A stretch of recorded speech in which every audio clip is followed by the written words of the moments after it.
જો 17 વર્ષમાં આપણે ઇન્વેસ્ટમેન્ટ કર્યું તો 10,000ની એસઆઈપી 1 કરોડ ને 9 લાખ રૂપિયા કરી ગઈ, મતલબ 88 લાખનું પ્રોફિટ થયું.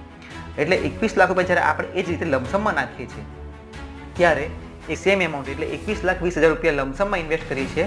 અમે એની માટે પણ એ ડેટ સિલેક્ટ કરી કે જ્યારે માર્કેટની હાઈએસ્ટ વેલ્યુ હતી, એટલે જ્યારે માર્કેટ હાઈ પર હતું ત્યારે 10 જાન્યુઆરી 2008ના રોજ અમે 21,20,000 રૂપિયા લમસમમાં ઇન્વેસ્ટ કર્યા. તો 1 સપ્ટેમ્બર 2025ના રોજ એની વેલ્યુ થઈ ગઈ 1 કરોડ ને 91 લાખ, મતલબ આપણને 1 કરોડ ને 70 લાખનો પ્રોફિટ થયો.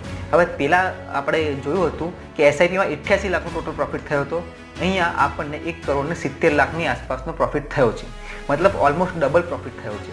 પરંતુ એન્યુઅલાઇઝ રિટર્ન જોઈએ છે તો 13.27% છે, કારણ કે આમાં આપણે પીક માર્કેટમાં ઇન્વેસ્ટ કર્યું હતું, એટલે એન્યુઅલાઇઝ રિટર્નના બેઝિસ પર આપણને ઓછું લાગે છે, પરંતુ ઇન ટર્મ્સ ઓફ એમાઉન્ટ જોઈએ તો એસઆઈપી કરતાં ઘણું વધારે છે. એનું કારણ